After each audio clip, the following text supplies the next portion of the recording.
Lebih dari 400 rudal ditembakkan oleh Iran ke wilayah pendudukan Israel menargetkan sejumlah pangkalan militer Zionis Israel.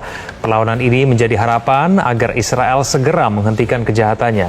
Dari laporan Humas pasukan Garda Revolusi Islam Iran atau RGC, sebelum melancarkan serangan rudal 400 lebih rudal balistik hipersonik ke wilayah pemukiman Israel, ke wilayah pendudukan Israel, itu disebutkan bahwa IRGC lebih dulu telah melakukan operasi cyber yang berhasil melumpuhkan Iron Dome dari Israel, sehingga sistem pertahanan udara Israel tidak bekerja maksimal, sehingga kita bisa melihat dari video-video yang beredar, dikatakan juga dari Humas IRGC bahwa 90% dari rudal yang telah ditembakkan itu berhasil menemui sasaran.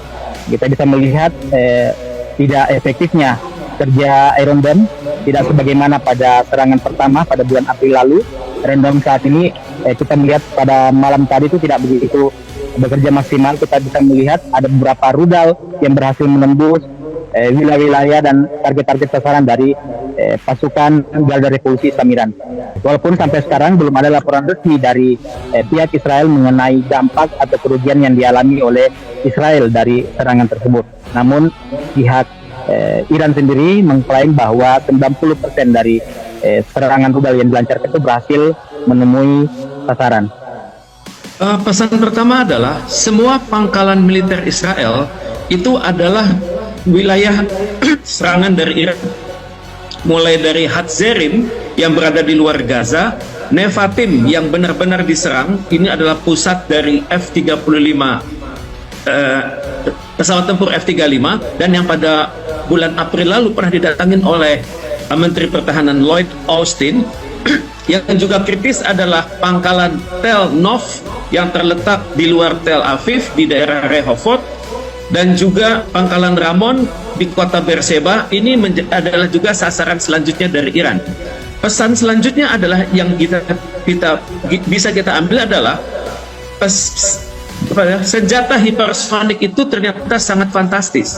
Ini selama ini belum pernah kita dengar kualitas dari senjata hipersonik Iran ini. Ternyata benar-benar punya kemampuan kecepatan di atas 5 Mach dan bermanuver sangat baik, dan bisa mengecoh dengan didukung oleh perang cyber sebelumnya.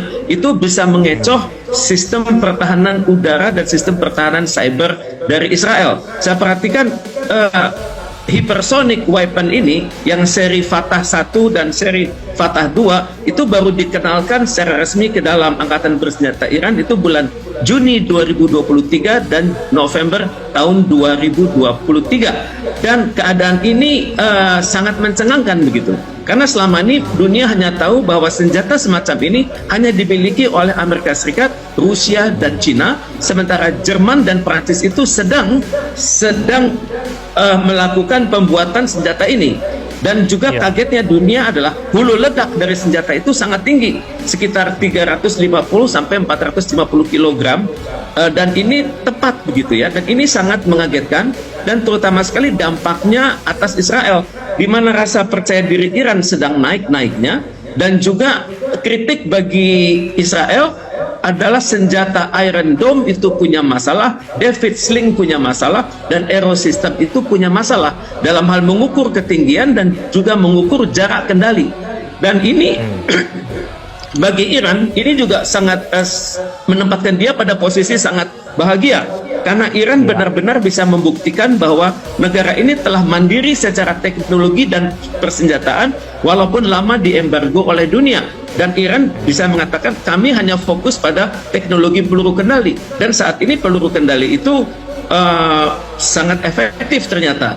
Dan harus kita akui juga ada pelajaran dari keberhasilan serangan kali ini adalah beberapa bulan silam Menteri Pertahanan Rusia datang ke Iran dan sudah diterima secara khusus, dan dalam pandangan saya sudah terlahir banyak kerjasama strategis dengan Rusia sejak saat itu.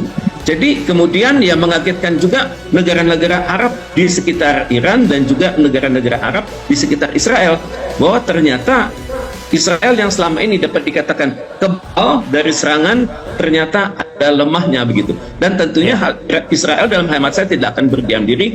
Saat ini pesawat NATO sudah mulai berdatangan, kemudian juga mothership dari NATO juga sudah mendekati wilayah Israel.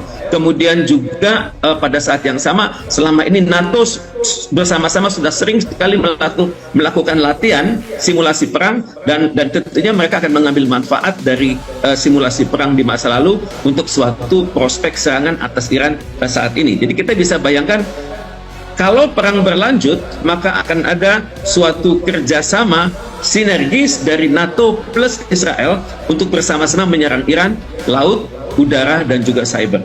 Dari pernyataan IRGC sejam pasca penyerangan disebutkan bahwa serangan ini tidak akan ada serangan susulan, karena memang di dalam rangka melakukan pembalasan terhadap integritas dan kedaulatan Iran yang dilanggar dengan terbunuhnya Ismail Haniyeh di Tehran yang merupakan tamu negara. Namun jika Israel melakukan serangan balasan, maka Iran menyatakan akan melakukan serangan balasan yang lebih besar lagi. Dengan ini pihak IRGC menyatakan bahwa Iran siap untuk melakukan lanjutan perang jika Israel melakukan serangan balasan. Pihak masyarakat pun dari awal sejak mengetahui serangan dari Iran ini, mereka tumpah ruah ke jalan, meneriakkan takbir, mengucapkan syukur, dan menyatakan dukungan mereka secara penuh terhadap IRGC dan pemerintah Iran atas serangan Iran ini. Sebagai bentuk dukungan mereka keluar ke jalan, mengibarkan bendera Hizbullah, bendera Palestina, bendera Iran, bendera forum-forum perlawanan, dan mereka membagi-bagikan manisan di jalan-jalan, bahkan anak-anak juga keluar, sehingga sejumlah pengamat mengatakan bahwa Iran sengaja menyerang pada pukul 9 malam untuk menunjukkan agar anak-anak juga ikut merayakan kegembiraan atau sukacita dari Iran ini, dari serangan Iran ini, karena sudah 2 bulan lebih masyarakat Iran menanti-nanti, termasuk juga mungkin masyarakat Palestina yang tertindas di Gaza dan di tepi barat, itu menanti-nanti serangan balasan Iran atas kematian Ismail Haniyeh. Dan Iran sendiri menyatakan bahwa mereka sudah siap dengan konsekuensi apapun terhadap penyerangan yang telah dilakukan, termasuk mengaktifkan sistem pertahanan udara. Terlebih lagi telah dikatakan oleh pihak Israel akan menyerang instalasi nuklir. Sejak dari awal instalasi nuklir ini telah mengalami peningkatan penjagaan ketat dari pasukan Garda Revolusi dan termasuk dari pasukan pertahanan Iran.